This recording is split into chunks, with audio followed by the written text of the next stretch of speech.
Senhor Presidente, senhores deputados, o PSD e o CDS, que ao longo de 4 anos tiveram uma política desastrosa para o Serviço Nacional de Saúde, que tomaram medidas que enfraqueceram a resposta pública e agravaram o acesso dos utentes à saúde, insistem no seu desmantelamento, tendo tomado nos últimos dias de vida de um governo em gestão, sem qualquer legitimidade e exorbitando as suas funções, mais um conjunto de medidas que aprofunda o caminho da diminuição da resposta pública do SNS, transferindo-o para o privado.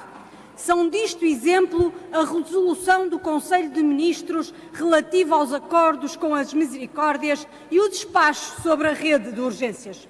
A resolução do Conselho de Ministros número 92 de 2005, do dia 12, ou seja, 2 dias após a sua demissão, transfere cerca de 130 milhões de euros para as misericórdias só na região norte.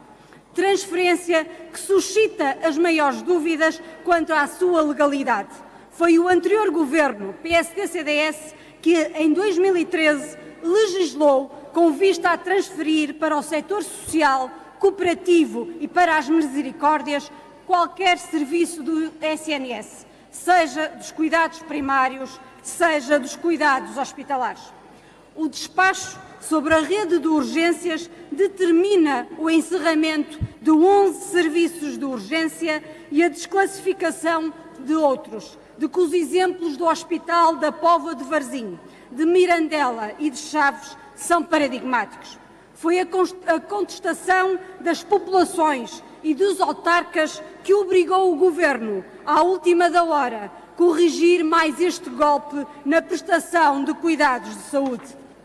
Dos serviços de urgência encerrados, destacamos o encerramento do Serviço de Urgência Básica do Centro de Saúde de Serpa e de Corus, que obrigará os utentes a percorrer cerca de 50 km até Beja e 42 km até Santarém para serem assistidos nos respectivos hospitais com custos exorbitantes. O Governo em gestão deixa ainda situações em aberto sem definir o nível de urgência, o que nos traz acrescidas preocupações, como é o caso do Hospital do Montijo, do Centro de Saúde de Algueirão em Martins e dos hospitais transferidos para as misericórdias, como é o caso de Faf, que PSD e CDS apregoaram que continuaria integrado no SNS, mas a verdade é que não há referência ao serviço de urgência que presta no âmbito da rede nacional. Esta medida vai agravar ainda mais a acessibilidade dos utentes aos cuidados de saúde, obrigando-os a maiores deslocações. Como afirmou o Presidente da Secção Regional do Sul da Ordem dos Médicos, a qual subscrevemos e passamos a citar, diz: quando fecham o atendimento de porta aberta, denota uma medida economicista e que agrava a qualidade dos cuidados prestados. E afirma mais: esta situação pode levar a um aumento de procura de urgências polivalentes e das chamadas falsas urgências. Fim de citação. Senhor Presidente, senhores deputados, as afirmações do dirigente da Ordem dos Médicos fazem-nos recordar os negros dias vividos por milhares de portugueses no inverno passado nos serviços de urgência de norte a sul do país. Caso a extinção e desclassificação dos serviços de urgência se concretize, no futuro teremos certamente mais situações como a que as assistimos no passado inverno. Quem não se lembra da situação de ruptura e caos com que os serviços de urgência se viram confrontados? Quem não se lembra dos doentes que morreram à espera de serem atendidos?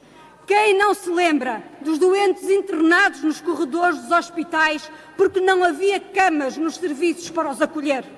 E em relação ao inverno que se aproxima, sabe-se também que, apesar de haver autorização para a contratação de médicos para preenchimento das escalas de urgência, os hospitais têm enormes dificuldades em o conseguirem fazer, dado o valor exíguo que é pago a estes profissionais.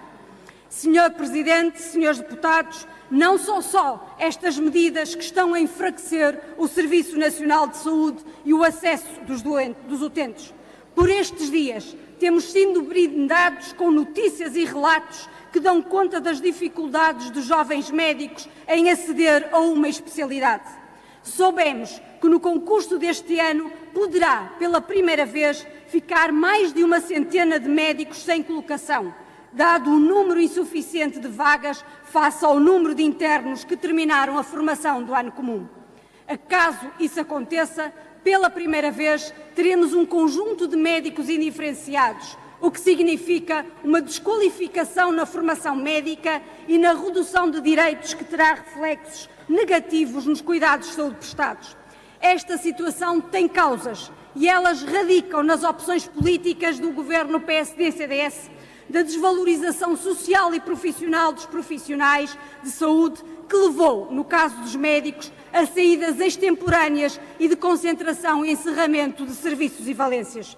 Senhor Presidente, senhores deputados, hoje, por força de 4 anos de governação PSD-CDS, o SNS está confrontado com falta de profissionais, baixíssimos níveis de investimento, dificuldades dos utentes em aceder aos cuidados de saúde devido ao aumento brutal das taxas moderadoras, à redução drástica na atribuição de transportes não urgentes e pelo encerramento de serviços de proximidade e concentração e fusão de valências hospitalares. A falta de vacina para a difteria, o tétano, a tosse convulsa e a poliomielite nos centros de saúde é só mais um exemplo das consequências no desinvestimento no SNS.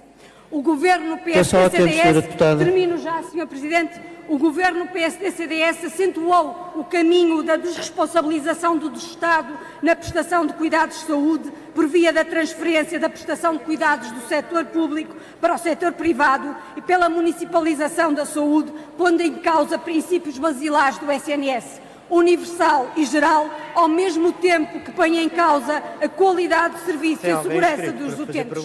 O governo PSD-CDS deixa, contrariamente a tudo o que disse nestes longos e negros anos, cuidados de saúde primários mais debilitados.